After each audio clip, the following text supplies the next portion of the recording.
Radio Amplitud. Sonidos de la Vía Láctea.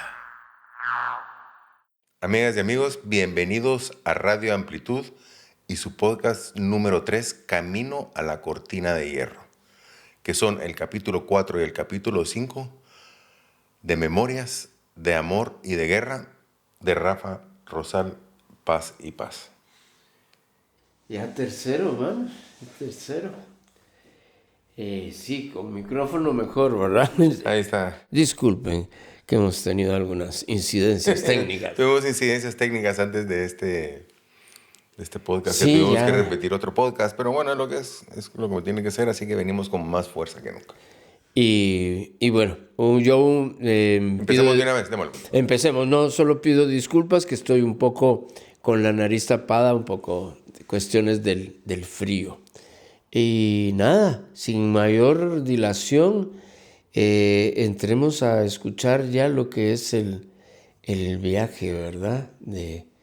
El inicio del viaje de Álvaro. Exacto, el viaje a México, sobre todo, ¿verdad? Es tu viaje hacia La Habana, pero estos dos primeros capítulos es tu primer encuentro con la clandestinidad, digamos, ¿no? Ya directamente dentro de la conspiración, digamos, ya empiezas como directamente en la conspiración, diría yo, como yo lo veo, ¿no? Ya empiezas a conspirar. Y bueno, vamos a escuchar ahorita el capítulo 4 y 5 de Memorias de Amor y de Guerra, que pueden encontrarlo en su versión física en Amazon.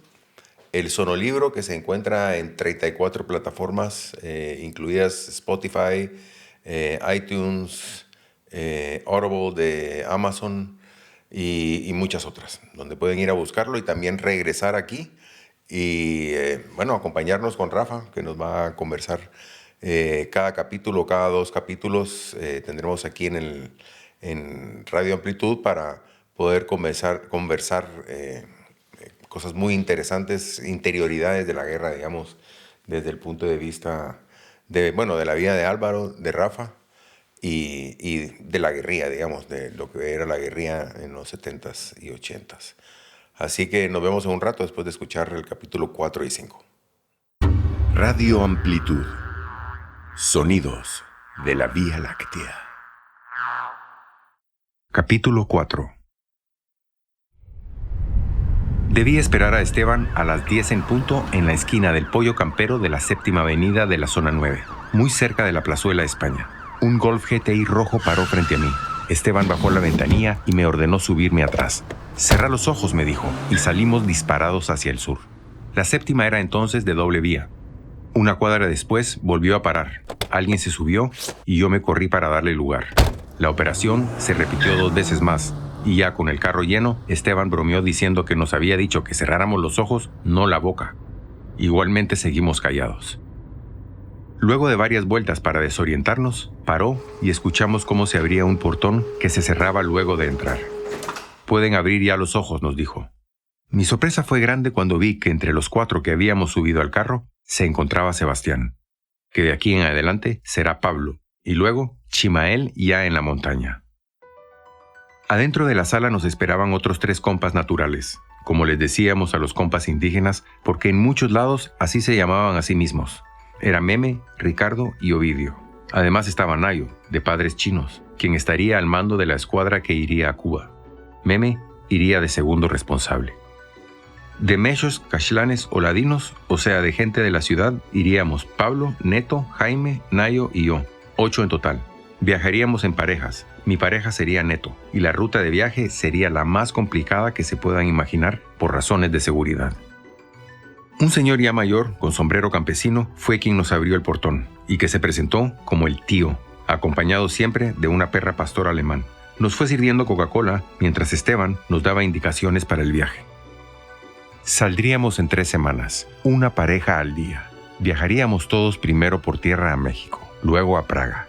Unos haciendo escala en París, otros en Madrid y otros en Zúrich. Neto y yo iríamos vía Zúrich. Dentro de una semana nos darían el presupuesto necesario para el viaje.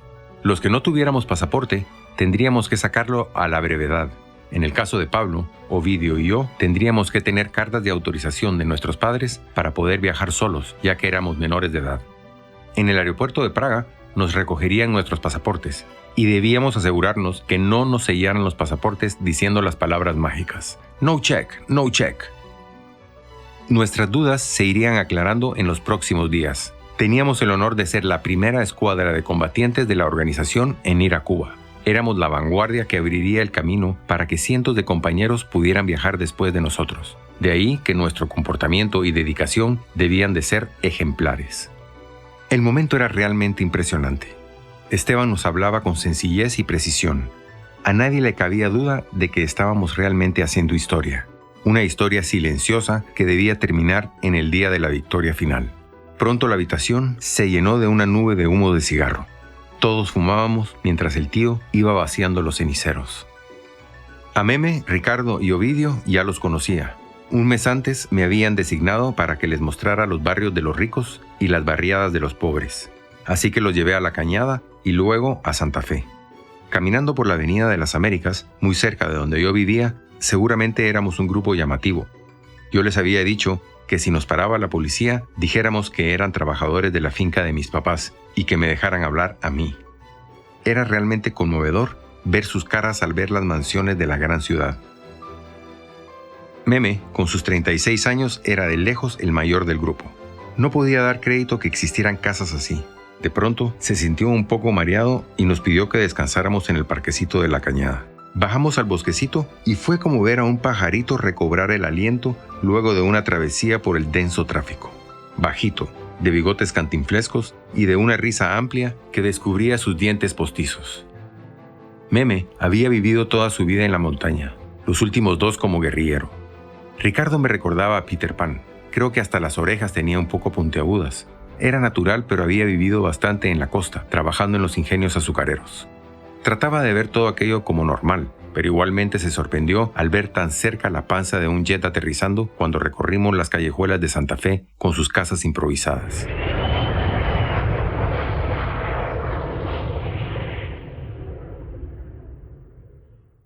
Ovidio, Vilo o el Patojo tenía 15 años y uno de estar en la guerrilla. Cuba le sacaría esa timidez de encima y lo convertiría en un muchachón fuerte, risueño y buen combatiente. Esteban paró de hablar, se levantó y los demás hicimos lo mismo. Luego de los abrazos de rigor, volvimos al carro. Cerramos los ojos, el tío abrió el portón y repetimos la misma operación a la inversa. Me vi de nuevo solo en la misma esquina, pero sabiendo que Pablo acababa de bajar una cuadra antes. Me puse a caminar en su dirección, mientras él hacía lo mismo.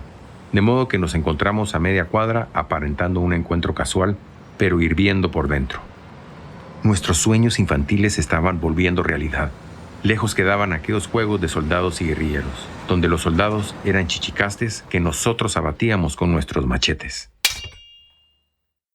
Al día siguiente en la universidad, Fermín me pasó un sobre con una carta oficial de la Facultad de Antropología en Santiago de Cuba, informándome de que era acreedor de una beca de estudios completa y que debía de estar en La Habana antes del 15 de julio de 1978. «Estos papeles son apócrifos», me dijo mi papá. «Dime la verdad». Y yo, queriendo que no se me quebrara la voz, pariendo enanos y maldiciendo tener que mentirles a mis padres, explicando que sería mejor decir que la beca es para estudios en Suiza y que casualmente a Sebastián también le habían dado la beca y que él diría que era en Brasil. No creo que mis padres se creyeron la historia, pero dejaron que hiciera mi voluntad. Me dieron la carta de autorización y así pude obtener mi primer pasaporte. Si fuera el guión de una película, diríamos que este fue el punto de quiebre, el punto que marcaría el resto de mi vida.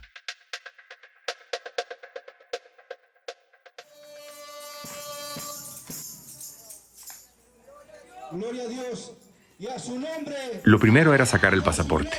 Migración quedaba en el sótano de un antiguo edificio frente al Parque Concordia, donde la vida siempre estaba en ebullición, y oradores espontáneos de todo tipo lanzaban a grito pelado sermones apocalípticos o diatribas contra el gobierno ante un público a veces atento y otros indiferente. No faltaban los vendedores de remedios milagrosos para todo tipo de males, desde el mal de amores hasta el cáncer, o los pajaritos de la suerte que salían de su jaula, escogían un papelito entre muchos que su dueño te lo entregaba. Aquello era un hervidero de gente recién llegada a la ciudad y de desocupados ya añejos. Al bajar por una rampa me topé con un espacio bastante oscuro, lleno de gente con papeles en las manos y haciendo diferentes filas. Preguntando, llegué a la fila de primeros pasaportes, que era la más larga, y al cabo de un par de horas logré entregar en regla la petición. La mujer me dijo que en una semana debía de regresar, y a cambio de ese papelito con un sello me darían mi documento. Ese mismo día Esteban me dio el dinero para el viaje. Eran $1,750 que debían bastarme para boletos de bus y avión, hoteles y comida. Nuestra leyenda sería la de un par de estudiantes universitarios que viajaban a Zúrich a un festival estudiantil. También me dijo que al volar a Europa debíamos viajar con saco y corbata, cosa que no dejó de traernos problemas al llegar a Zúrich. La cuenta regresiva era implacable. Tenía 7 días para cerrar el semestre en la U, trabajar la leyenda con Neto y repartir libros y discos entre los amigos, y guardar en cajas lo que quería conservar. Despedirme de los amigos no lo pude hacer. Quebrarme era un riesgo que no podía correr, así que le pedí a Pancho que les leyera al grupo una carta de despedida y que de fondo musical pusiera el primer LP que compré con mi dinero, Tapestry, de Carole King. Al menos eso dice Pancho que hice. Yo más bien recuerdo todo como en flashazos de un torbellino de acciones y emociones. Hay cosas que no recuerdo haber hecho, pero no tengo motivos para pensar que me estén mintiendo. Lucía, una amiga del americano, me dijo 35 años después en Nottingham que yo le conté a ella y a su hermana que me iba a la guerra, cosa que iba en contra de todas las medidas de seguridad y de las orientaciones expresas de Esteban. En la vida clandestina, mientras menos cosas sepas es mejor para todos, y cada información que compartimos puede ser un riesgo tanto para el que la da como para el que la recibe. Sin querer, puse en riesgo a Lucía, quien siendo hija de un coronel represor, guardó mi secreto siempre. Pocos años después, tuvo que salir al exilio después del asesinato de su cuñado. Lo que sí recuerdo como si fuera ayer es estar en la sala de la casa de Lucy, mi noviecita, contándole que me iba a luchar por los pobres de Guatemala. La verdad es que siempre he sido un romántico perdido y no pude dejar de darle al momento que vivía un toque épico al que ella supo darle dramatismo cuando con lágrimas me decía: «Esa lucha no es su lucha». Tomé mi bicicleta, cual si fuera Rocinante dejándola atrás, como dejé atrás todo mi mundo. Me sentí encarnando algún héroe invencible.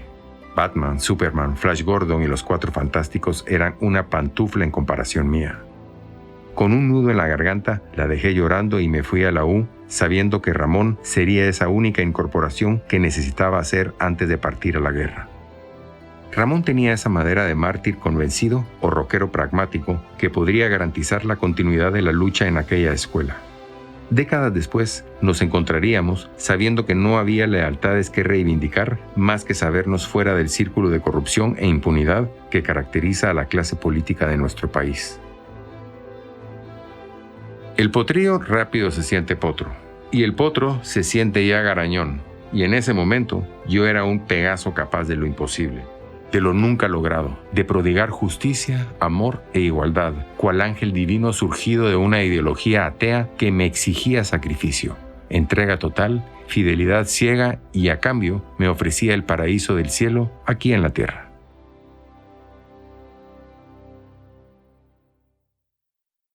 Capítulo 5. Pocas semanas antes habíamos levantado la carpa que teníamos para ir de camping en los jardines de la casa de los abuelos porque debimos entregar la casa donde habíamos vivido 14 años. La casa de los abuelos donde vivimos unas semanas recién llegados de Nueva Orleans, siendo yo un bebé de 4 años. Donde mi tío, el Seco, me rescató de un hormiguero. Donde oí cantar a dueto a papá Beto y mamá Grande. Y donde mi tía Chiqui escribía sus artículos en una vieja Remington, ayudada por unos palitos que se engarzaba en sus atrofiadas manos. La Chiqui es un buen ejemplo de la madera de la que están hechas las mujeres de mi familia. Desde muy chiquita, siendo la menor de 6, comenzó a padecer una distrofia muscular progresiva e incurable. Cuando yo la conocí, a veces andaba en silla de ruedas y otras en un andador que ella había diseñado. Una especie de araña con ruedas, con un sillín y unas muletas plegables con las que se obligaba a ponerse en posición vertical. De ella escuché las primeras historias de la Unión Soviética y de China, a donde había viajado como invitada, cosa que aprovechó para investigar tratamientos para su enfermedad. Recuerdo una vieja foto donde aparecía en su silla de ruedas encabezando una multitudinaria manifestación con pancartas exigiendo justicia en la Sexta Avenida, y las mañanas de domingo escuchando en su cama el programa radial de las ardillitas mientras nos enseñaba cómo darle masaje y ejercicios de fisioterapia. Me iba a la guerra, dejando a la familia en una carpa, buscando nueva casa para alquilar, con mi hermano estudiando en Texas A&M y mi hermana en 5º año de medicina en la USAC, a quien ya había incorporado a la O. En los últimos 6 meses había conocido a la columna vertebral de los cuadros que empujaban nuestro aparato clandestino. Mi preparación física e ideológica había sido intensa y pensaba que estaba preparado para irme a la guerra. Con Pablo cantábamos irresponsablemente: Mambrú se fue a la guerra, no sé cuándo vendrá, sin siquiera poder imaginar lo que vendría.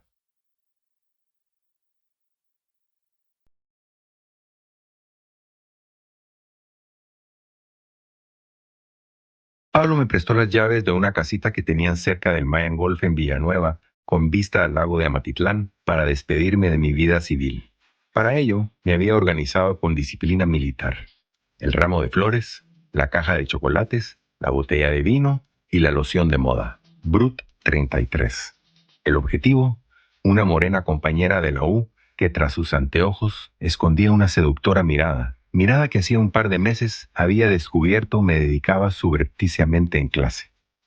No lo debimos haber hecho muy bien, porque después de un rato de escaramuzas y sudores, no tuvimos nada de qué hablar. Mecánicamente nos fuimos vistiendo y emprendimos el viaje de regreso a la ciudad.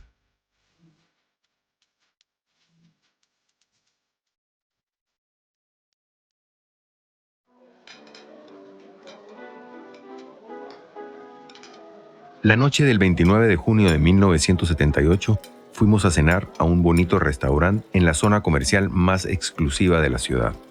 Estábamos casi todos: mis papás, mi hermana, su novio y yo. A la madrugada siguiente, debía tomar el bus al Distrito Federal de México. Todos queríamos parecer alegres, pero no podíamos. Me imagino que el espectro de la devastación estaba advirtiéndonos que esa era la última noche de una vida feliz, que después de generaciones de exilios, persecuciones y luchas, mis padres habían logrado construir para nosotros. Todo fue saliendo bien. Podríamos viajar a México el 30 de junio. Neto ya tenía pasaporte y era mayor de edad, cuadrado de tórax y cuadrado de quijada. En ocasiones podía parecer Boogie, el aceitoso, y en otras el gorilón de los chistes de Archie. Tenía 24 años, medía 1,80 de estatura, parecía un jugador de fútbol americano y aspecto medio árabe, que quién sabe de qué combinaciones genéticas había heredado. Tenía esa seriedad que los clandestinos van adquiriendo con el tiempo y que se interrumpe cuando aflora un negro sentido del humor. Poseía una seguridad contagiosa y me alegraba que me hubiera tocado como pareja. Ya las parejas de Meme y Nayo, Jaime y Ovidio, y Pablo y Richie debían haber llegado a México. Casi no dormí esa noche. La maleta, una enorme maleta sin rueditas, la tenía lista desde hacía 2 días. El despertador sonó a las 5 en punto. Mis padres se vistieron para irme a dejar.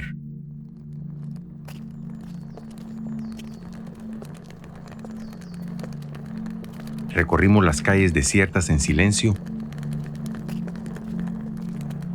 hasta llegar a la vieja estación de Las Galgos, la única empresa con servicio de pullman a Tapachula, al otro lado de la frontera con México.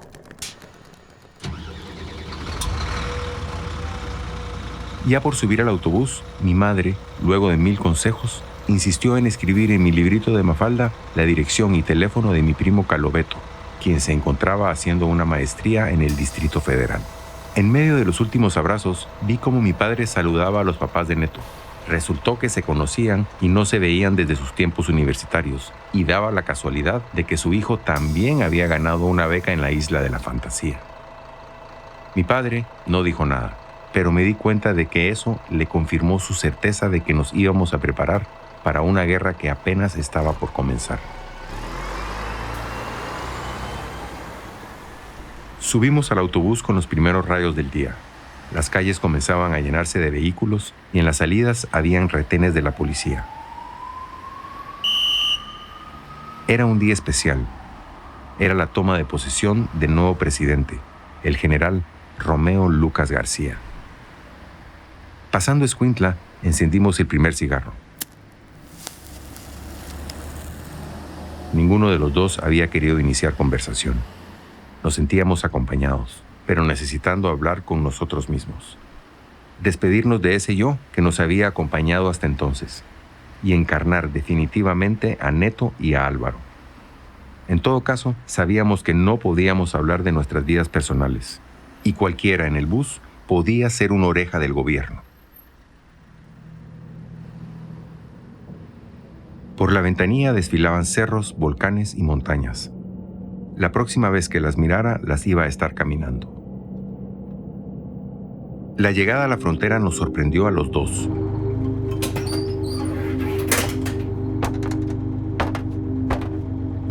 Un policía militar se subió al bus 1 kilómetro antes de llegar al puesto migratorio. La presencia de soldados y policía era mayor a la habitual. Afortunadamente, estaban más preocupados de registrar los bultos de la gente humilde que en revisar a un par de estudiantes de clase media. La terminal de autobuses en Tapachula parecía un aeropuerto en comparación con la de Guate. Salimos a estirar un poco las piernas y en búsqueda de un lugar barato para comer y brindar. Lo que nos costó fue decidirnos entre el montón de opciones. Nos atiborramos de tacos al pastor y nos tomamos un par de cervezas.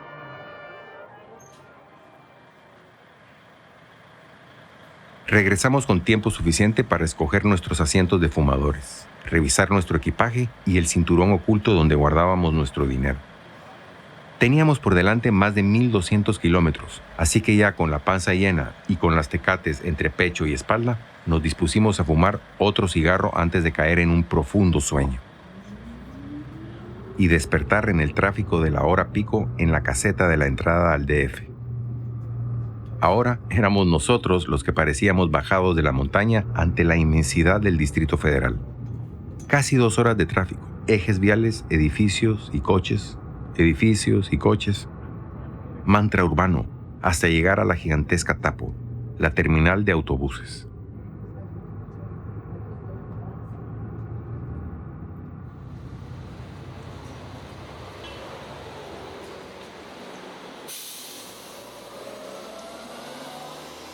Llevábamos orientaciones precisas del hotel a donde debíamos alojarnos, muy cerca del Ángel de Insurgentes y Reforma.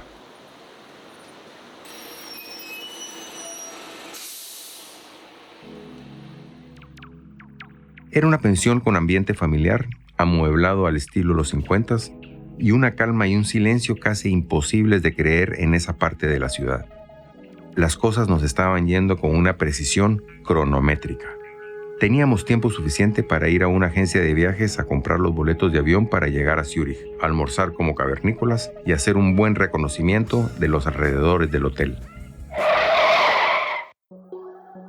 La precisión cronométrica se acabó cuando en la agencia de viajes nos aseguraron que debido a la temporada alta no tenían ningún espacio en ninguna línea aérea y que lo más pronto que podíamos viajar era dentro de 10 días en Sabena, la línea belga, volando Montreal, Bruselas, Zúrich. Verga. Los compas, evidentemente no con mucha más experiencia de viajes que nosotros, habían presupuestado 2 días de estancia en el DF. Compramos los boletos habiendo aprendido que cada día los precios subían estratosféricamente para nuestro exiguo presupuesto.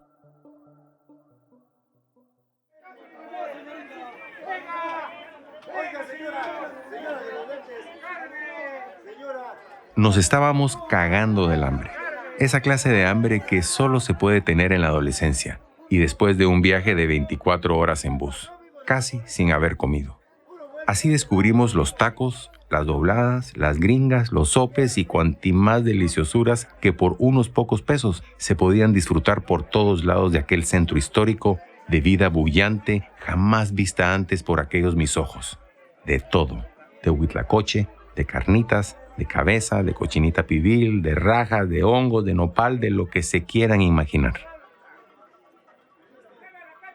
Fue a mitad del atracón que me acordé de mi madre anotando la dirección del primo Calobeto en mi cuaderno de Mafalda y sentí la seguridad de que todo iba a estar bien. La verdad es que yo ni lo conocía bien. Hijo de mi tía Mencha, era mayor, con esa diferencia que los años borran, pero que a esa edad se hacen enormes, ya casado y con un bebé en brazos. Sin embargo, yo daba por descontado que familia es familia y que me ayudaría, aunque tuviéramos que dormir tirados en la sala de su casa.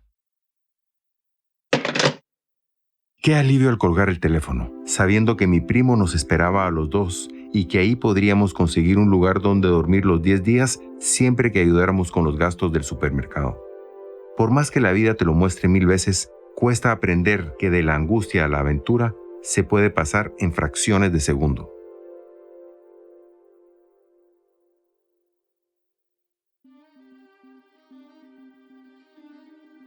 Les presenté a Neto a secas, con el que viajábamos a un encuentro de jóvenes comunistas en Praga y les conté el problema con los boletos.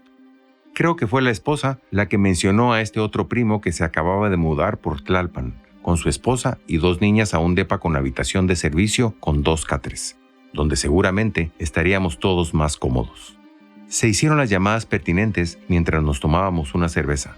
Platicábamos aferrándonos a nuestra leyenda, y ya sabiendo que teníamos hospedaje gratis, más bien le pedimos que nos ayudaran a planificar lo que debíamos conocer en una semana en aquella extraordinaria ciudad. Radio Amplitud. Sonidos de la Vía Láctea.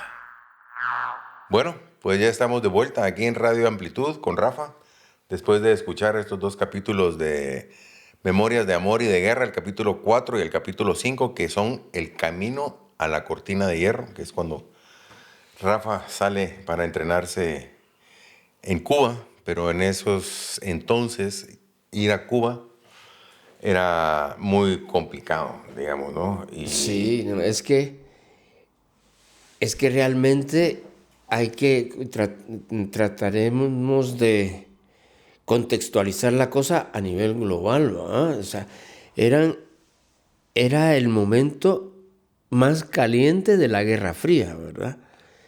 Estaban así las dos, estaba Reagan, me parece, o bueno, en todo caso... Reagan entra en el 80. En el 80, 70, estaba próximo a esa... Carter era el que estaba. Sí, y entonces, sí era complicado. Sí caía en el radar si vos... primero no habían vuelos directos, no había relaciones diplomáticas con Cuba. ¿Cómo haces? Si volás directo México-La Habana, queda registrado. Pues. De alguna forma. Entonces, ellos habían visto, y me imagino que no eran tontos, ¿verdad?, de que habían visto de que en Praga se podía hacer ese switch, ¿verdad? Te quitaban tus pasaportes guatemaltecos. Y que no te lo sellaran como en Cuba, como normalmente hacen. ¿Verdad? Y entonces, por loco que parezca, esa era la forma como de poder desaparecerte, ¿verdad? Y además para vos te tenías que ir de Guatemala a México para iniciar ese viaje, digamos, ¿no? Sí, sí. Y por tierra. ¿Por qué por tierra y no por avión, digamos? No lo sé, tal vez también para que la salida de Guatemala fuera lo más discreta posible, ¿verdad? Yo siguiendo orientaciones muy disciplinadamente, ¿verdad?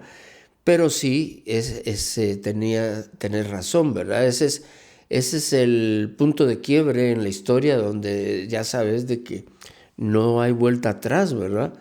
A no ser que digas, no, fíjense que estoy cagado del miedo, pero no era el caso, ¿verdad? Estábamos... Ya tenías 2 años de estar metido, digamos. Sí, preparándome y esto y lo otro. O sea, fue como que todo fue cayendo para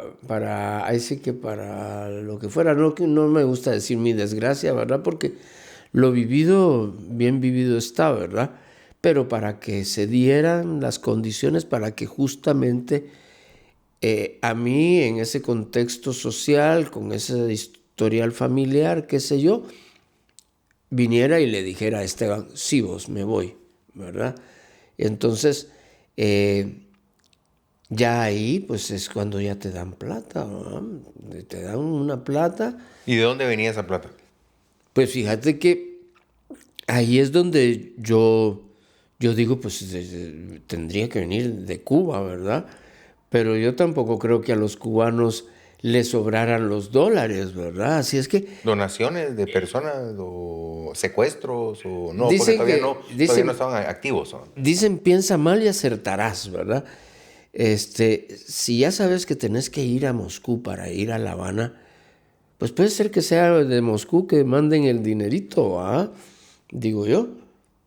Y eran, me recuerdo así clavado, 1.750 dólares En efectivo. en efectivo. Pues, otra vez, ¿verdad? El mundo aquel era el mundo analógico, nada de tarjetas de crédito, ni de débito, ni nada. Traveler checks lo más. Traveler checks y ahí solo si llevabas realmente mucha ficha, ¿verdad? Mucho dinero. Pero sí era un momento en que todas las, creo lo menciono, ¿verdad? En que México era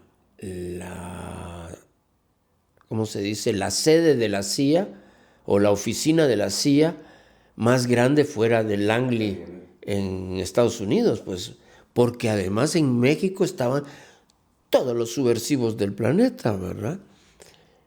Bueno, incluso los mismos los rusos. Pero con oficinas, ¿verdad? La OLP que tenía oficinas en el DF.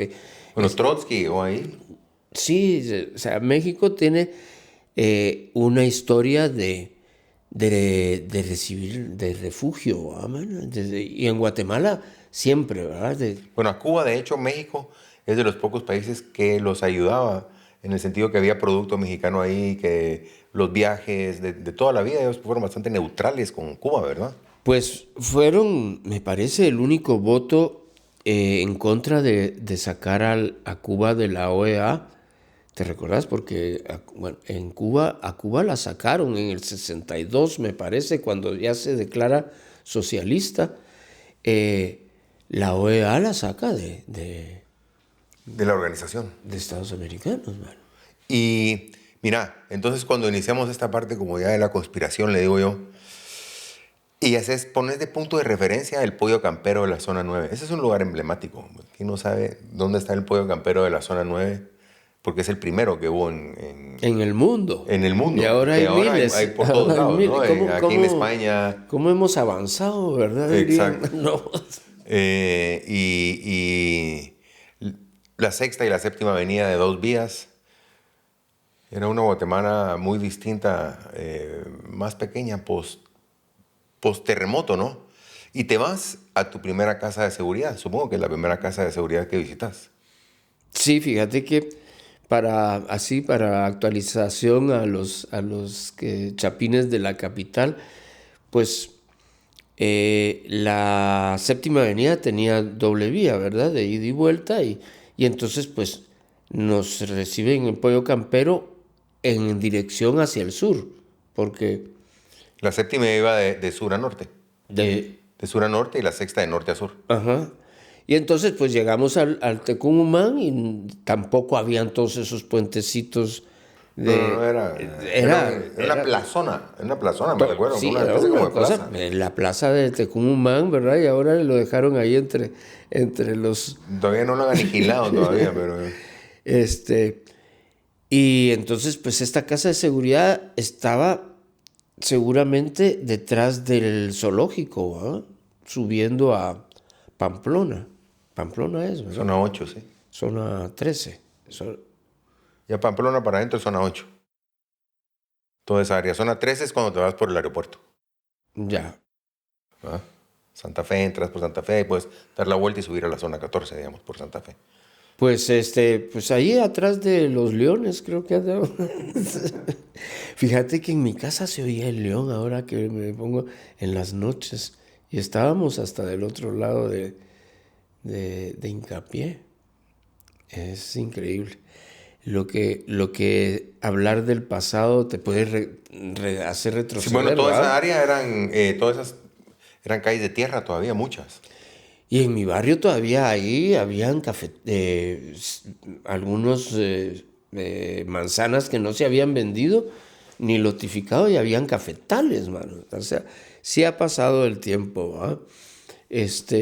Pero bueno, sí, como decíamos, es el momento en el que para mí ya es estar de full a tiempo completo en la conspiración, ¿verdad? Bueno, hay una cosa que me llama la atención y voy un poco también a lo que era mi viejo. Digamos, yo leí una carta y no solo me hubiera dicho, mira, esto es apócrifo, y ahí lo deja, digamos, como diciendo, esto no sirve, pero andate de todas maneras. A mí me hubiera llevado con la persona que había escrito esa carta, hubiera hecho todo.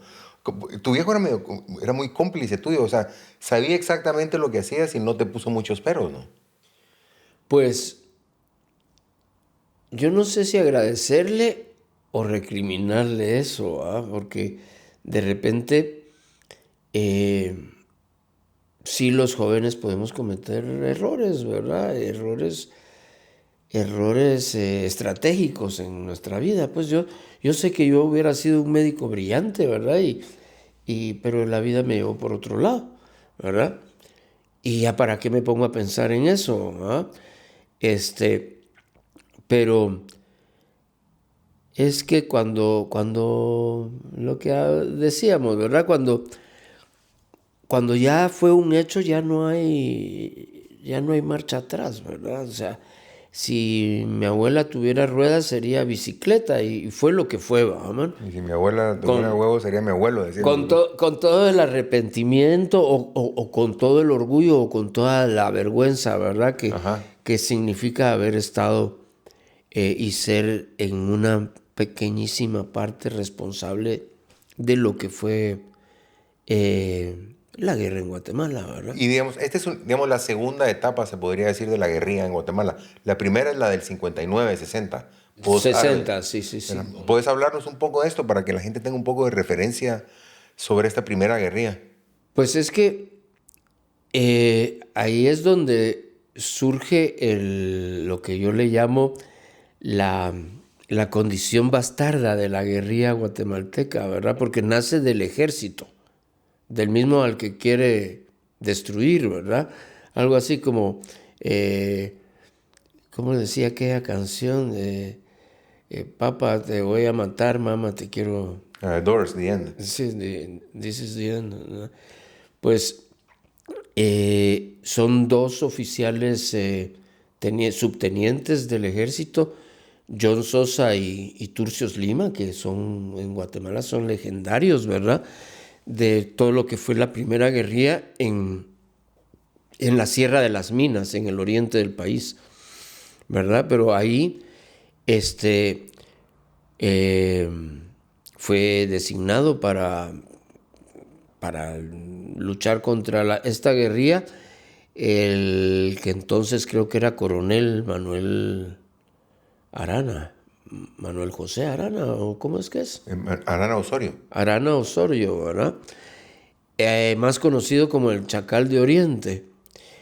Y fue el autor de tal vez el primer genocidio,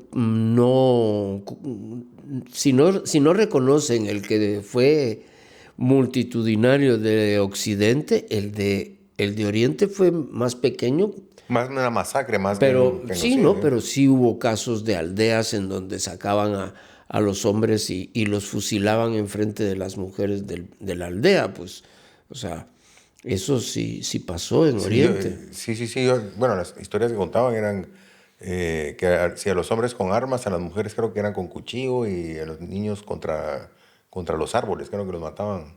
Y bueno, también tiraron napalm en la Sierra de las Minas, ¿verdad? De zonas donde ya no volvió a crecer nada. Ahí tengo el déjà vu de yo caminando justamente con mi cuate del austriaco, Sebastián, en mulas, mano, en la finca nuestra, ¿verdad? Y un viejito que nos iba jalando los burritos nos decía, estos fueron los lugares donde estaban los muchachos, ¿verdad? muchachos. Los muchachos, eran las cuevas y lugares donde estaban la guerrilla, ¿verdad? Esta de los 60, digamos que de la primera porque guerrilla. ustedes estaban justamente muy cerca de... Nosotros estábamos chavitos, ¿verdad? Y muy cerca de la Sierra de las Minas, ¿no? No, en parte de la finca era la Sierra de las Minas, pues. Entonces sí. Y ellos dos eran cadetes, digamos, de...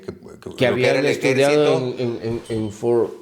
pero del ejército, digamos, de Arbenz, ¿verdad? No, estamos hablando ya después de...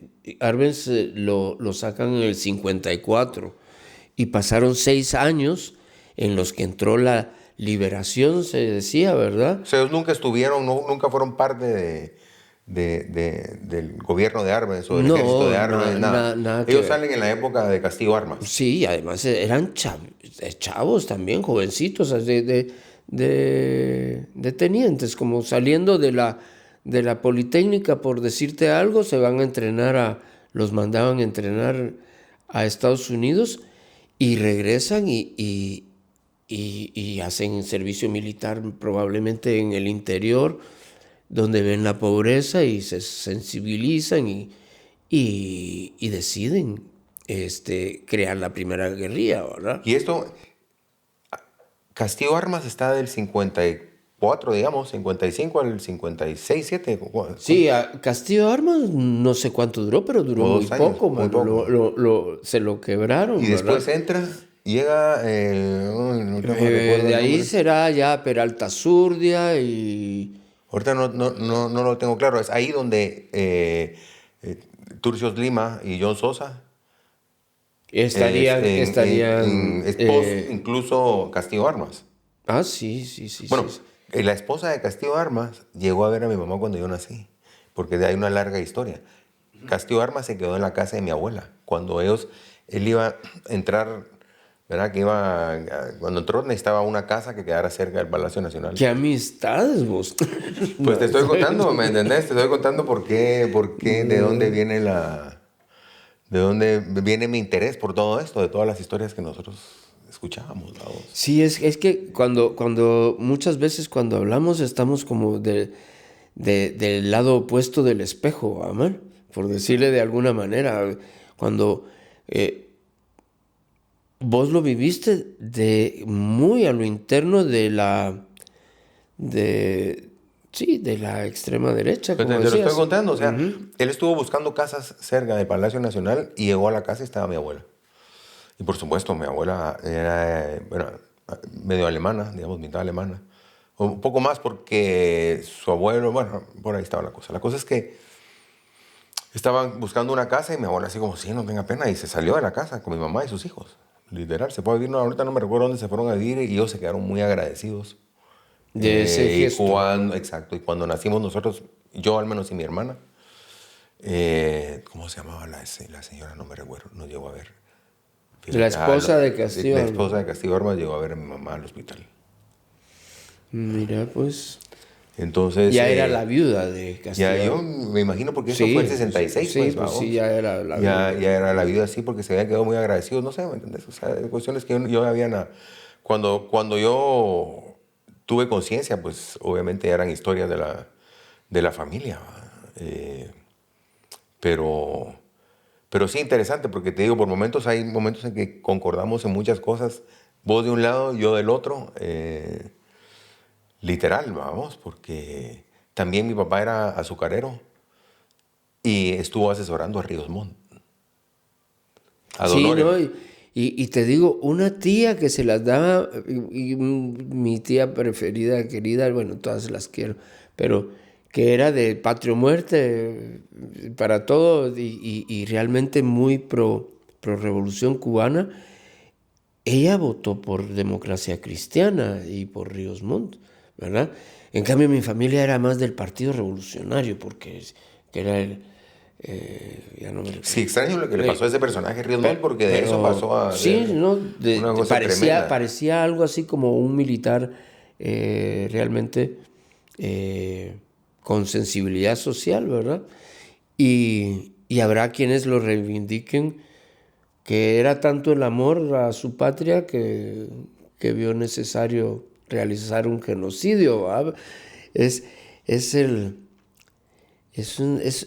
increíble cómo en un territorio tan chico Guatemala recoge las contradicciones casi como del continente, ¿va? Y Sí. siempre ha sido un laboratorio en todo Es un lugar sentido, muy ¿va? bravo, incluso físicamente, los volcanes, los Las, terremotos, las placas los continentales, huracanes, ¿no? hay tantas cosas que pasarían en distintos países que en un país tan pequeño pasan todas juntas, ¿no? Y eso supongo que te da algún tipo de energía distinta o de forma de tener algún tipo de mecanismo de resolver las cosas de una forma distinta, ¿no? Yo no sé, sé, a mí me gusta cuando tiembla, te diré. O sea, no es que es como un adrenalinazo, ¿ah? O sea, Bueno, sí, te recuerda de que venimos de una tierra que está muy viva, ¿va? Sí, sí, sí. Y con todas esas contradicciones y odios tan añejos, ¿verdad? Porque hay gente que sí, como que ha ido guardando durante generaciones, qué sé yo, los resentimientos, ¿verdad? De los dos lados, ¿no? Sí, seguramente, Sí, ¿verdad? sí, sí. Y yo me recuerdo a mi madre en algún momento decía ni perdón ni olvido, hermano, así como... Además, creo que lo hemos hablado muchas veces, el humor negro nuestro de los chapines, ¿va? Y creo que tu historia, lo platicamos, hay momentos en que tiene humor, pero es como un humor medio negro, como cosas Y a mí me da... que a mí me encantan del humor chapín, digamos, que crecemos riéndonos de las cosas más horrendas. Porque un poco es un mecanismo también de no volverte esquizofrénico, ¿va? O qué sé yo, de enfermarte del todo en una sociedad donde ves descuartizados desde niños, ves muertos, te estás metiendo entre hoyos para que no te caigan las balas. Pero sí, ahora que escucharte, ¿verdad? Y después porque este es un trabajo que nos ha llevado 2 años con Giacomo, ¿verdad? Y entonces, estos primeros capítulos es el trabajo que hicimos hace ya más de año y medio, pues entonces, volverlo a escuchar y darme cuenta de que aunque el texto literal pareciera que yo estoy hablando muy seriamente de lo que era la incorporación en cuerpo y alma y espíritu, qué sé yo, al movimiento revolucionario y traer el cielo en la tierra. Es como el doctor merengue que llevas ¿Verdad? adentro, ¿no? Es como, yo siento que ese tu doctor Era merengue. verdad, pero a la vez era un chiste, Sí, ¿verdad? sí, No sí, sí. sé. Como otro, como el doctor merengue que llevas adentro, que es tu yo de ahora, que se ríe un poco de este soñador y de este grupo de personas también que soñaban y de repente pasa la vida y te das cuenta de muchas cosas buenas, malas, y tu reflexión es distinta y eso como que añade un poco de humor negro entre la realidad y el sueño, o sea, como la mezcla entre la realidad y el sueño creo que es lo que va generando el humor negro en la vida, ¿no? ¿Ah? Que yo no sé si había un mural en la Facultad de Arquitectura en la San Carlos de que salía como un renacuajo y la cosa es de que la paradoja era un poco de que de joven uno es un incendiario y de viejo uno es un apagafuegos, ¿verdad? Y realmente es un poco así y se repite, ¿verdad? Porque en la juventud vos estás realmente con la energía que crees que puedes cambiar el universo. Además ves tener 30 años o como decís vos, un viejo de 24 años, ¿no? Es eso mismo, un viejo. Vos estabas joven, imagínate cómo veías al tío de los 40, al de los 50, al de los 60. Por supuesto, me queda tanto tiempo que me puedo arriesgar, ¿verdad? Pero uno que ya estás contando un poco entre las décadas y los años, que sé cuánto me va a quedar, cuánto me estoy cuidando, y me voy a ir a la guerra, no sé si es lo que yo quiero hacer, No, no pues, está en mi... no está ahorita. Exacto. Pero es que además, si fuera así como te lo quieren pintar, ¿verdad? Porque el militar siempre ha querido cubrir el hecho básico de su razón de existir, que es matar, ¿verdad? Siempre lo ha querido cubrir con el honor, ¿verdad? Y el honor militar, y que si la chingada, y que si antes, y por eso antes las guerras napoleónicas, y en esa, era una línea de acá y otra acá, y ahí lo que se daban era ejército contra ejército, ¿verdad? Y es justamente en la Segunda Guerra Mundial donde ya el objetivo es todo, o sea, y a matar a la población civil del enemigo, ¿eh? Y aquellos bombardeos sobre Alemania, que no me digan que tampoco, que fueron un genocidio también, ¿verdad? Por parte de los aliados. Si aquí todos tenemos cola que nos pisa, Esa es la guerra, ¿no? ¿verdad? O sea, la lógica esa es a la que yo siempre quiero, como que se me viene, ¿verdad? Y es, pero tuve que vivir una guerra para poderlo entender, ¿verdad? Qué triste, ¿verdad? Y ojalá pudiera... Es lo que te digo que es lo que hace tu humor negro, pues. O sea, es el sueño y tu realidad. O sea, cómo mezclas eso. Y yo creo que está bien por momentos. Es eso cuando en Guatemala es así como me estoy riendo de esto. Es medio raro estarme riendo cosas que no me debería reír. Pero es como una forma a todo nivel. Yo lo he visto en todas las clases sociales, pues. No es una cosa de un cierto grupo, ¿no? O sea, todos sobrevivimos en el mismo lugar. Y bueno, yo siempre ando preguntándote cosas así entre la clandestinidad y ¿puedes explicarnos, porque tengo otra pregunta después, qué es el aparato clandestino? Cuando hablas tú de que ya te estabas aprendiendo el aparato clandestino, estabas entrando a poderte ir ya al viaje. Sí, digamos que, creo que casi literalmente que en los 2 años anteriores había logrado conocer la columna vertebral del movimiento por lo menos de lo que era ORPA, ¿verdad? Y eso ya yo me daba cuenta de que ya teníamos compas en la montaña. ¿Pero ahí era la O o era ORPA? ¿O todavía era O? La O, si ORPA es Hasta después. Hasta después, Exacto. ya cuando abrimos oficialmente hostilidades y ¿Qué estás en ¿verdad? Ahorita estamos todavía en que somos la O, nos dicen los fraternos porque nos andamos abrazando a cada rato. Y la guerrilla light, digamos. Y un poco la guerrilla light. Y yo sí creo que fue... ya no voy a seguir cuestionando. Definitivamente la guerra fue... No podría decir un error, pero porque fue inevitable, pero no fue, demostró que no es el camino, ¿verdad? Eso no lo voy a seguir repitiendo. Pero sí había en esta espina vertebral diferentes especialidades, ¿verdad? Había gente que hacía trabajo diplomático, como mis viejos. Había gente, ya teníamos gente en la montaña, porque yo ya había conocido a Meme, Vilo y Richie, ¿verdad? 3 personajes que los 3 están muertos, ¿verdad? Qué cosa.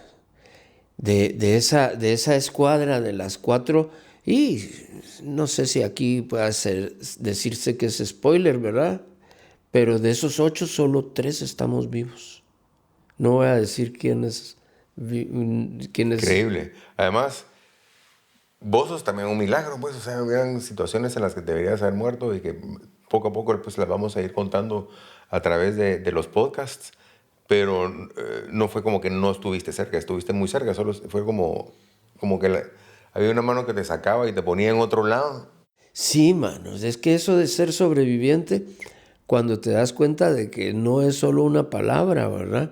Sino que casi como que puedes decir, y esta vez, y esta otra vez, y bueno, esta vamos a otra ir vez, enumerándolas en el ¿verdad? camino, ¿verdad?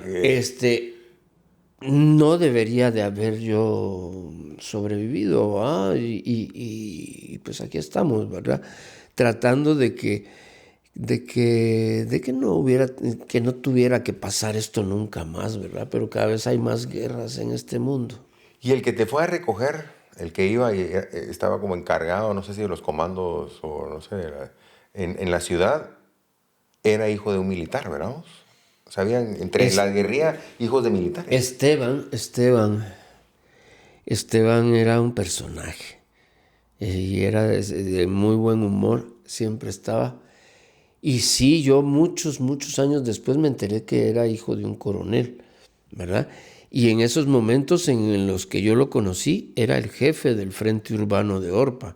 Por eso te digo, nosotros ya teníamos Frente Urbano, Frente Internacional, y los primeros, ya había los primeros guerrilleros en la montaña. Y ¿verdad? Gaspar siempre como el Gaspar, sí, es que el origen de Orpa es lo que antes se llamaba la Regional de Occidente de las FARC, ¿verdad? Entonces, nosotros, o Gaspar, ¿verdad? Era, ¿por qué las FARC? No sé si venga al caso explicar todo esto, ¿verdad? Porque las FARC era el brazo armado del PGT, Ok. ¿verdad? Se va teniendo todo. Eso era originalmente, así fue, ¿verdad? El Partido Guatemalteco del Trabajo crea a las FARC como su Brazo armado. brazo armado, ¿verdad? Pero de ahí, como suele suceder con la izquierda y con los chapines sobre todo, pues nos peleamos y entonces el PGT por su cuenta y las FARC por su cuenta y yo mantengo. Y por allá había un frente guerrillero muy chiquitito que más que frente guerrillero parecían bandoleros que andaban vestidos como cowboys de feria en feria, ¿verdad, mano? Un poco el humor negro, pues. No, pero eso era así, y había llegado a ese punto, ¿verdad? Y mandan a Gaspar como parte, yo no sé ni por qué, pero mandan, porque Gaspar ya había hecho en el primer intento de formación guerrillera, que es lo que se llamó la guerrilla del Concuá, había estado él ya involucrado, lo agarran preso y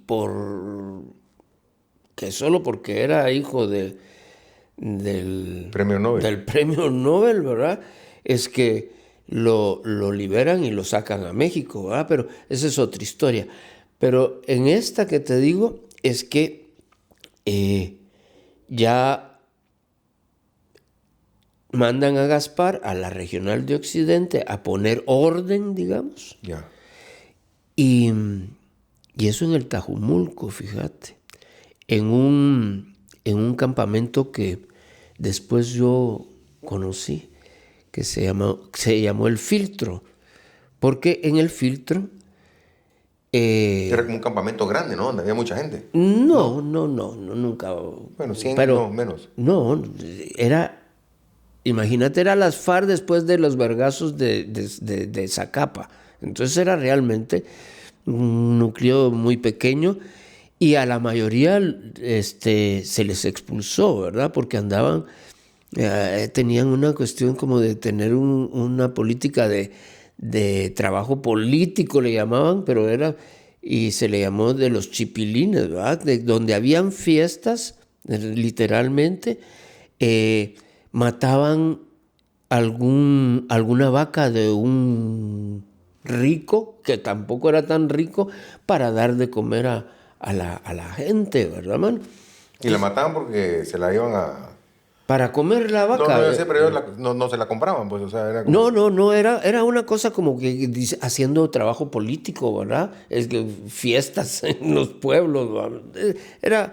Realmente se había degenerado mucho lo que era ese frente guerrillero de las FARC, que se llamaba Regional de Occidente, y entonces corta Gaspar con las FARC y ya entonces es que comienza a ser la organización que después se convierte en ORPA. Digamos que ese es un poco el camino del surgimiento de ORPA. ¿Y ORPA quería decir qué? Organización del Pueblo en Armas. Ya. Eso ya lo vamos a ver cuando suceda. O sea, la organización siempre se quedó en la O, digamos. Sí, pues. sí, así empezó. La O de organización, después la organización se quedó en la O. Digamos. La organización. Siempre se quedó como parte... Y entonces ese es un poco la historia de cómo tu surge tía, ORPA. Tu tía era metida en política, porque me parece interesante que en esa época digas que iba a China, que iba a la Unión Soviética, Y eso pues vos te das cuenta que ir ahí, a menos de que, bueno, ¿qué ventajas tenía ella para poder ir sin hacer este viaje clandestino, digamos? Pues yo creo que ha de haber sido algo clandestino, pero como ella, como ella era realmente inválida, ¿verdad? No la podían estar acusando ¿de qué la iban a acusar? De querer... Una cuestión intelectual más que otra ¿Verdad? cosa. Entonces, más era por el rollo de la búsqueda de tratamientos nuevos y alternativos que China y entonces sí le hicieron cosas con acupuntura y que... Y aprovechaba de una vez Y- para hacer cuestiones Pues como no, más de poesía, literatura o pero políticas. ella nunca estuvo militando creo yo, pues no creo, sino que era más bien sí, ella fue maestra, más una onda muy social, ¿verdad? ¿No? Y ella era la más chiquita de 4 hermanas, ¿verdad? Y se había hecho como una especie de algo que le ayudaba a ella a escribir a máquina, ¿no? Pues sí, se inventó unas como mancuernas que se introducía aquí con un palo. Y entonces se ponía así a escribir en su máquina de escribir los artículos yo creo que sacaba un artículo semanal en El Imparcial. que era aquel ¿Verdad? periódico grande, vamos. Sí, y también mi tío, el Seco Paz y Paz, también escribía en periódicos. Entonces, era lo que ya lo mencionaste en el podcast anterior, ¿verdad? De que realmente en mi familia todos tenemos una opinión política, ¿verdad? Podemos estar equivocados, pero siempre hemos... No son una familia, son un partido político. No, pues, No decían eso. sí, eso decía Ubico, ¿ah? Y después de decirle eso lo mandó a matar, ¿verdad? Pero... Por eso.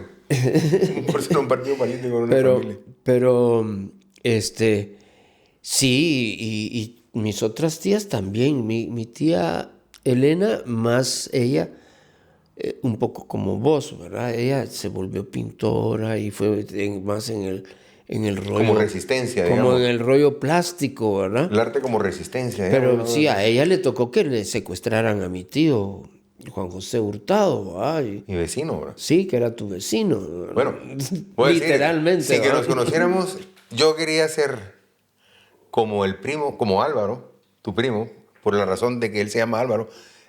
Tu primo ya estaba en la universidad y yo jugaba carritos. Y él salía en moto con el pelo largo, bro, y decía, "Bro, así quiero ser cuando sea grande". Y después salía tu prima, que era la amiga de Igor, que era linda.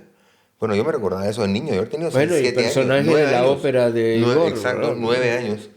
Y después Margarita. salía ella y era linda. Y yo era así como, qué linda. Yo no sabía ni cómo se llamaba. Yo jugaba carritos ahí. Y después resultó, bueno, o sea, que desde pequeños en algún momento nos hemos de haber visto o cruzado. Yo seguramente sí te vi ahí jugando carritos justamente en el redondel o algo así. Y hacía como, había tierrita y todo así. como- Ahí los caminos y los Como camiones. un patojo travieso, ¿va? Subiéndose a las paredes, no sé. Y nos metimos al barranco. Y mi papá me decía, ahí está la guerrilla, te los van a matar. Había un barranco ahí en Vista Hermosa. ¿no? Sí, yo bajé a ese. Y ¿verdad? enfrente vivía el señor Faz, que era un catalán, que era peluquero. Tenía un salón de señoras. Y tenía también su hija, era linda, la Judy Faz. Era como una modelo, pues. Pero todos éramos niños. Y yo estaba ahí, pues. Los ¿sabes? canchitos. Exacto, Los exacto. canchitos. Y en algún momento, obviamente, nos vimos y. Sí, muy interesante porque cuando yo iba a la casa de tus tíos y entraba, mira, y los orejas en esa época, ¿cómo era la cuestión de los orejas? ¿Cómo la trataban ustedes dentro de la guerrilla, digamos, o dentro del aparato allá, dentro de la ciudad? ¿Va? Porque no sabías si podía ser un chiclero, si era un chofer, si era el que te limpiaba los zapatos. Pues es que está la cuestión de que era la época en que toda la gente, todos los ejércitos se entrenaban en la Escuela de las Américas o en Fort North, ¿verdad?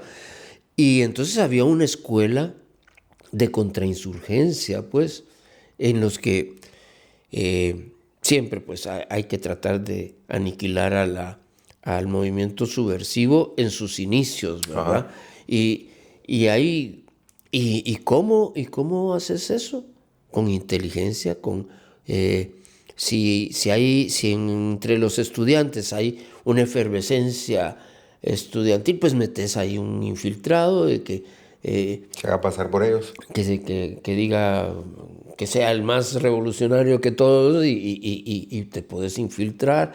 O sea, y en ese sentido, en Guatemala, como bien decimos, que las paredes oyen, es porque es el chiclero, es porque puede ser incluso tus propios sirvientes, por decir algo, ¿ah?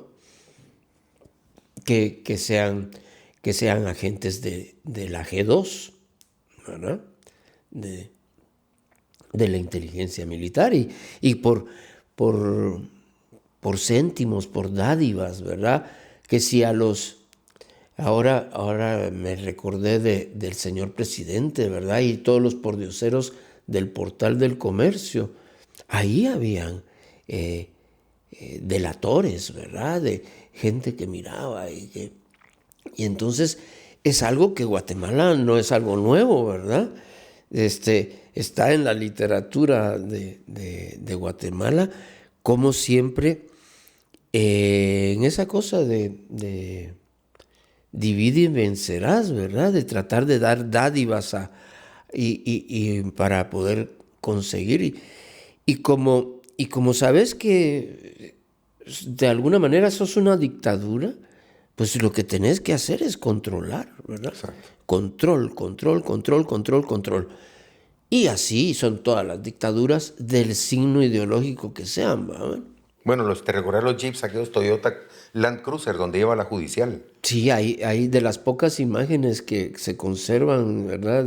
Sí, yo me recuerdo de Y Güiro. que andaban así sin placas Tapadas y con tapadas. pañuelos. 4 atrás, armados, 2 adelante, y a veces con la puerta abierta. A veces iban con las puertas abiertas, dependiendo en lo que iban, ¿verdad?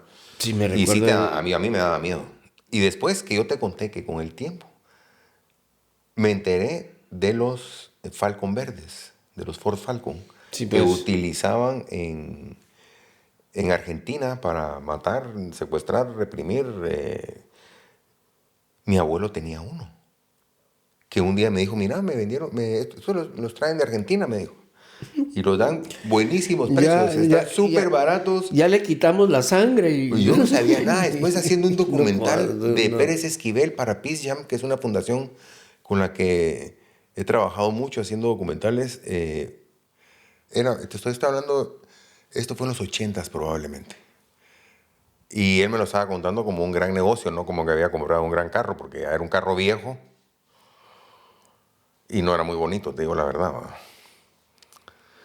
Y fue cuando hice el documental que me puse a leer y me puse a hacer más investigación sobre los Falcon Verdes, porque sí me quedé un poco frío, pues, vamos. Porque además, yo anduve con mi abuela en ese carro de arriba para abajo y no sabes qué pasó allá adentro. Y es que ¿Vos habías oído sobre eso en Guatemala, sobre algún otro Falcon Verde? pues no los verdes, ¿verdad? Pero Podían bueno, pintarlos. yo no solo así, sino que había Mira, ahorita que lo decís, disculpa. el papá pero de un amigo que tenía un Falcon y era coronel, ¿va? Y exacto, era entonces te un digo que a mi abuelo le han de haber dicho, ¿lo quiere verde o de otro color? Si lo quiere de otro color y mi abuelo que era más codo, ¿me entendés? Le haber dicho, dámelo verde, ¿me entendés? Y han de haber habido Falcons que los han de haber pintado, por eso te preguntaba. Sí. No, este incluso creo que tenían dos, uno azul y uno verde, una cosa así. No, pero imagínate de eso que hablábamos, ¿verdad? De que había una conciencia continental de los ejércitos que crearon sus organismos de defensa latinoamericanos, ¿verdad? Regionales, que se pasaban toda la inteligencia, hermano. O sea, estaban los montoneros en Argentina, los tupamaros en Brasil estaba la dictadura, ¿verdad? Y sí, en todos lados estaba. Bueno, y la CIA igual tenía mucha gente metida, digamos, un tío de mi esposa era de la CIA. Y lo sé porque mi papá me contó. Además, mi papá le encantaba jugar ajedrez, era muy bueno. Y ese señor también. Y dice, aquí estuvo, ¿va? Y sí, ese brother de la CIA me dijo, y me estuvo a preguntar cosas, porque mi papá como era de política y todo eso, lo conocía muy bien. Le habían dicho a la embajada americana que ellos sabían más cosas de él que él mismo, fíjate vos, en la época, imagínate cómo era eso. Y mira, bueno, aquí Es ya, que era la Guerra Fría en su máximo esplendor, bueno, ¿verdad? había una lista de los que fumábamos mota, brother, en la embajada americana. Y de repente alguien llegaba y te decía, vos estás en la lista, ya la vi. Fíjate. Lo que pasa es que mi mejor amigo era el que su papá había fundado la DEA, era un americano. Entonces yo realmente, como me dijo aquel, no te preocupes, no va a pasar nada. Sí, y que de motero a guerrillero. Bueno, en lo que vos eras guerrillero, lo que yo te decía, nosotros, en lo que usted estaba en la montaña, nosotros estábamos ahí en la ciudad fumando, pues. Vamos. Pero fíjate ahora cómo se enlazan las ideas, ¿verdad? Dentro de todo lo que eran las campañas contrainsurgentes de nuestros ejércitos, ¿verdad? Pero en específico el de Guatemala, se comenzó a sembrar mucha amapola en las faldas de los volcanes, ¿verdad? Y sobre todo de Tacaná y Tajumulco, justamente para neutralizar, porque decían, es mejor un amapolero Que un guerrillero. que tener que matar a un guerrillero. Entonces, Bonito refrán, vos, o sea, está bastante conveniente también. no, pero ese comenzó a ser una política de fomentar. No, me imagino de su política. fomentar la cuestión de Amapola, no balas. de la amapola. Bueno, después las balas las trae la amapola igual. Bueno, y se dice de que Guatemala produce el 25% o produjo en algún momento de su historia el 25% de la pasta básica de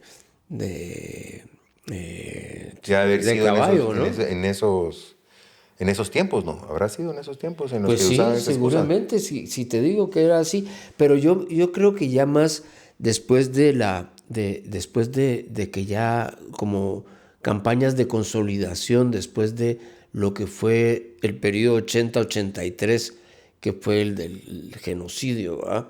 Ya como, ya después que ¿cómo?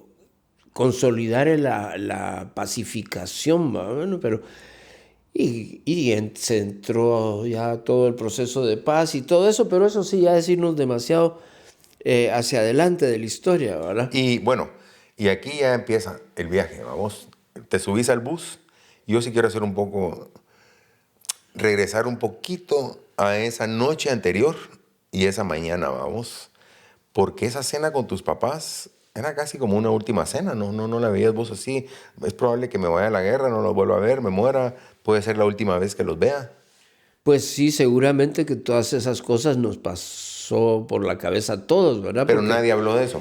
no, porque yo no sé, mis papás no eran tontos, pero sí de repente pensaban que se estaba haciendo lo que era correcto, ¿verdad? También. Pero no se hablaba, no era una... Pues estaban pensando eso que después se incorporaron, ¿va? Pero fue después. Pero también porque los amenazaron. O sea, había una cuestión en que ya no... Con la misma situación te va llevando... Sí, spoiler. Pero bueno, la cuestión es que sí había un ambiente de tristeza, ¿verdad? Pero me imagino que mi mamá habrá dicho, si de todos modos se va a ir, pues despidámoslo, ¿va? Y habían abierto, ya no me recuerdo, pero sí era un restaurante bonito de ahí de la zona 10. ¿No te recuerdas por dónde estaba? No sé, mano, Sí, porque ahí no existía la zona viva todavía. No, pues fíjate que tal vez no era zona 10, tal vez era zona 9, un nice. El Nice, sí. La casa de mis abuelos, donde estaba Tacomex. Cerca Avenida Montúfar y sí, Quinta Avenida. Ahí está, nice. ¿Verdad? Sí, y adelante estaba el Tacomex y la casa al lado de ese centro comercial era la de mis abuelos. Mira, pues. Donde estaba el Falcón Verde. Pues ahí, en ese restaurante fíjate que lo acababan. Nice para comer bien. Lo acababan de abrir, ¿verdad? Y entonces, pues, vamos a ver qué tal es esa cosa. Lo acababan de abrir. En todo caso, sí se sentía, y mi hermano estaba en Texas A&M estudiando. Y mi hermana ya la dejaba yo incorporada. Así es que para no romper ahí... Y cuando decís incorporada, porque también hablas de alguien que incorporas en la universidad antes de irte.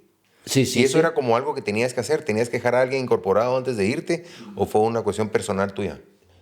No, pues yo creo que sí, en el sonolibro lo cuento, ¿verdad? De que yo cuando me gradué de bachiller y me tocaba estudiar, yo me iba a meter a estudiar medicina, ¿verdad? Pero los compas me dijeron, no, vos medicina no te va a dar tiempo. Mejor métete a la facultad de historia porque ahí no tenemos compas. Entonces, Sí, eso sí está ahí. está ahí, ¿verdad? Entonces yo me metí ya con la misión de dejar incorporado a alguien en la escuela de historia, ¿verdad? Yo, fíjate que no ya era- esa era mi misión, ¿verdad? Yo creo que no te hubiera caído mal estar en medicina, fíjate. Porque además eso, en la montaña te ayuda de alguna forma, saber por lo menos recetar algo, saber que, no sé, no. Pero ya yo venía... Más que historia, digamos. Ya venía yo de estar con Tus papás. papás médicos, Pero ¿verdad? eso tampoco te hace médico. Y la facultad de medicina fue de las facultades que Más choteadas. más subversivos dio. Sí, muy choteadas, como decimos. Sí, sí, mano. Ahí todos sacaron raja porque se supone, pues, de que un médico entra por esa necesidad de ayuda al prójimo, ¿no? Ahora entrarán porque dicen que es buen negocio y ya entran más pensando en ser cirujanos plásticos. Exacto. No jodas. ¿Los descuartizadores o Pero en aquella época, pues, la Facultad de Medicina sí fue cantera. Y te recordás del despertador en la mañana al día siguiente, ¿no? Pues de eso Antes me de acuerdo. irte. De eso me acuerdo, justamente. Porque yo dejaba a mis papás en una situación muy cabrona, ¿verdad? En una carpa de campaña, sí, que era muy bonita la carpa y qué sé yo, pero era una carpa de campaña en un jardín. Mis papás, de repente, que les pidieron que devolvieran la casa donde para mí es mi casa, ¿verdad? De ahí por Hincapié.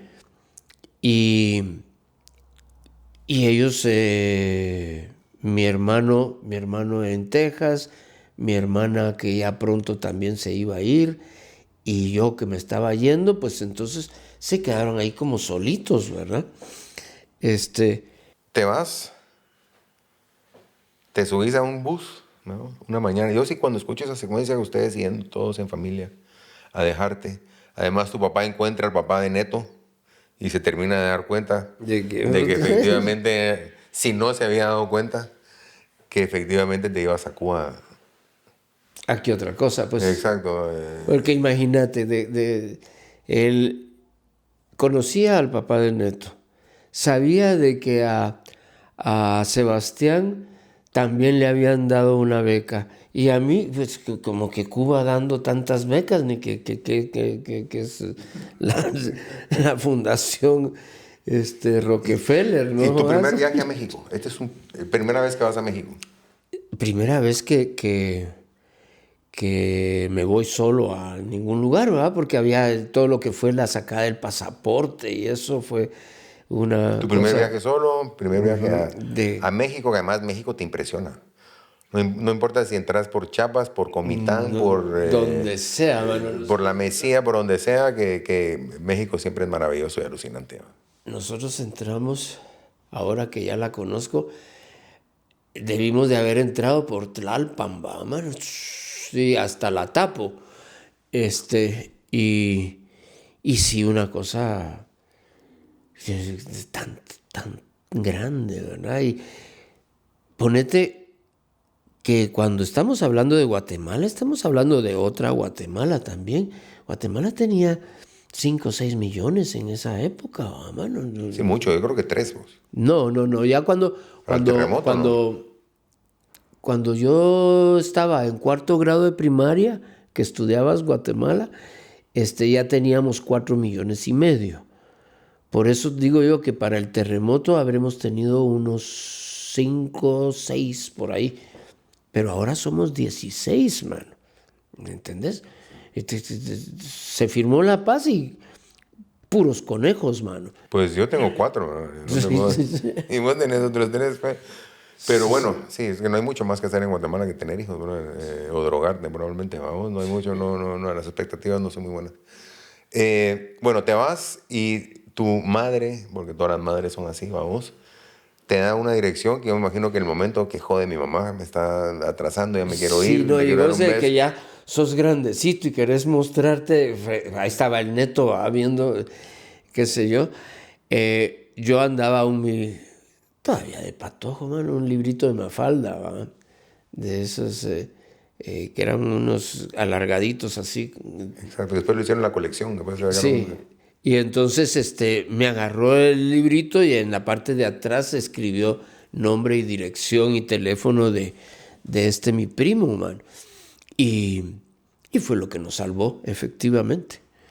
Lo que nos salvó el viaje. Porque ustedes creían que llegaban, compraban el pasaje y nos vamos. ¿No? Pero, ¿Y qué hubiéramos además es hecho? el DF, pues. ¿Comer mierda o para que nos Bueno, sí, llamás a alargar tu el mamá y te dinero? da... Bueno, llamás No, a tu mamá y te da, pero... Que entre estar bien y estar con limitación, pues estuvimos bien, ¿verdad? Exacto. Y decís que se van a otra casa. Donde tu primo, de ahí se van a otro lado, ¿no? ¿Dónde? Sí, porque había otro primo que ese sí yo no conocía, que justamente como que estaban recién llegando a México también a estudiar y tenían una casa que tenía cuarto de servicio y entonces los cuartos de servicio tienen entrada y salida independiente y podíamos nosotros tener nuestras llaves. moleste la servidumbre. Y vamos pues a conocer México. Mano, es increíble esa ciudad. Yo amo México. Además, después viví 5 años en México. Sí, Pues. sí, México es alucinante. Pues bueno, hemos llegado al final, ya le dimos un poco de vuelta. Ya los a toda. aburrimos, ¿va? Y estén pendientes a nuestro siguiente podcast, que será el podcast 4 de los capítulos 6 y 7, que se va a llamar México, La Habana, vía Moscú. Y nosotros, pues bueno, ya hemos llegado al final de este podcast, que se llama Camino a la Cortina de Hierro, que son Camino a la Cortina de Hierro, que son el capítulo 4 y 5 del libro Memorias de Amor y de Guerra, de Rafael Rosal, Paz y Paz. Y bueno, nosotros nos Y que despedimos. lo podemos obtener en Bueno, el sonolibro, ¿verdad? El Sí, sonolibro pero- lo podemos obtener prácticamente en todas las plataformas donde haya podcast, ¿verdad? Audiolibros son más o menos 34 lugares distintos. Entre ellos está iTunes, está Audible de Amazon, en fin, Spotify. Y en nuestro próximo programa, los esperamos en el próximo podcast, que será nuestro podcast 4, que es México, La Habana, vía Moscú. Buenísimo, no se lo pueden perder. Radio Amplitud. Sonidos de la Vía Láctea.